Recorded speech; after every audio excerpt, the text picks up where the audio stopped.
Hello, welcome back students.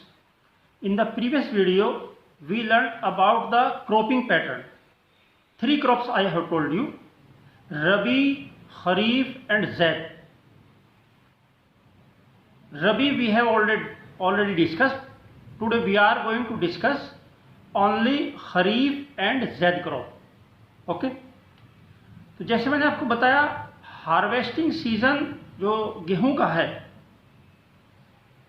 वो रबी का harvesting season हो जाता है अप्रैल से लेकर जून तक।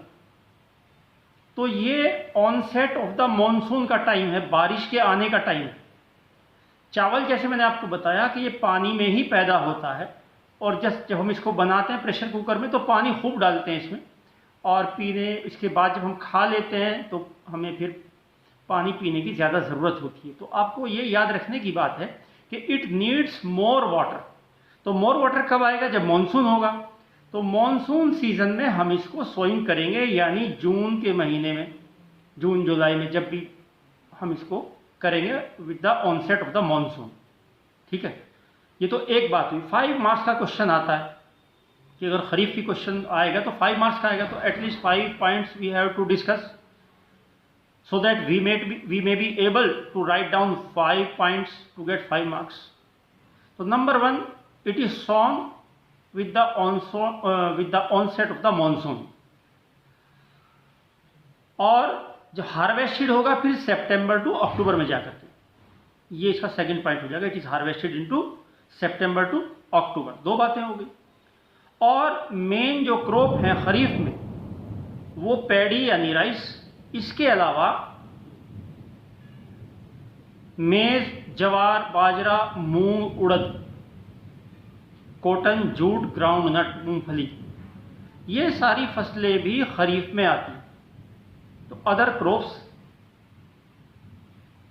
बिसाइड राइस और पैडी दैट आर मेज यानी मक्का की खेती। देखो बरसात में आपने देखा होगा मक्की बोते हैं हम लोग, ठीक है ना। और जवार, बाजरा, मूंग, उड़द, ये दालें भी इस टाइम बोई जाएंगी।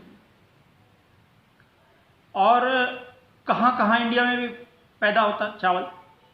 तो जाहिर बात है कि खरीफ की क्रॉप जो है वो जहाँ पर ज़्यादा बारिश होगी वहीं पर होगा। तो आसाम में, आसाम का इलाका आप देखिए, वहाँ पर बारिशें खूब होती है। जो मानसून आता है हमारा आसाम साइड से, तो वो यानी बे बंगाल की साइड से जो मानसून आएगा उधर आसाम में बारिश होगी, तो आसाम में ये खरीफ की क्रॉप पैदा होती है।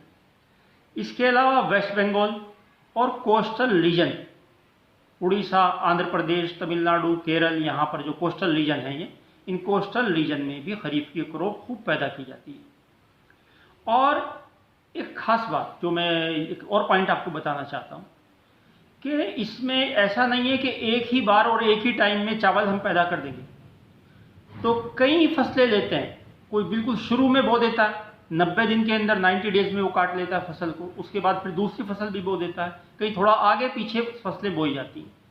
तो 3 फसलें इसमें होती हैं, ओस, अमन और बोरो। ठीक है, ऐसी चावल की कितनी वैरायटी हैं।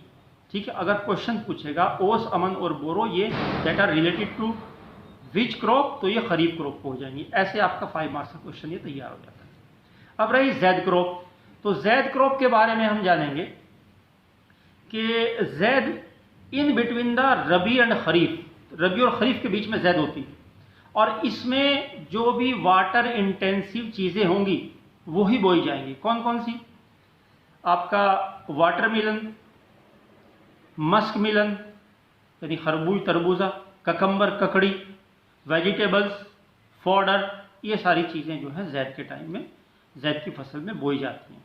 और एक फसल और है जिसको हम कहते हैं शुगर केन यानी गन्ना। ये पूरा साल लेता है। इसका जो पूरा यानी जनवरी में आप बो दोगे इसको, तो ये दिसंबर तक बस एक ही फसल होती है विद इन ए ईयर। तो ये तो हमारी रही तीनों क्रॉप, रबी, खरीफ और जैद। अब क्वेश्चन जो आता है एग्जाम में, जितनी भी फसलें आपको बताई, चाहे वो व्हीट हो, राइस, पल्सीज हो, दालें हो, हमारे मिलेट्स हो, शुगर कैन है और कॉटन है और जूट है, हर almost on each and every crop a question may be asked. एक सवाल पूछा जा सकता है हर फसल के ऊपर, आता है एग्जाम के अंदर। So you have to prepare all of them. ठीक है, बाद में कोशिश करेंगे एक चार्ट पूरा आपको दे दें ताकि फसलों का सबका आपको अंदाजा हो जाए।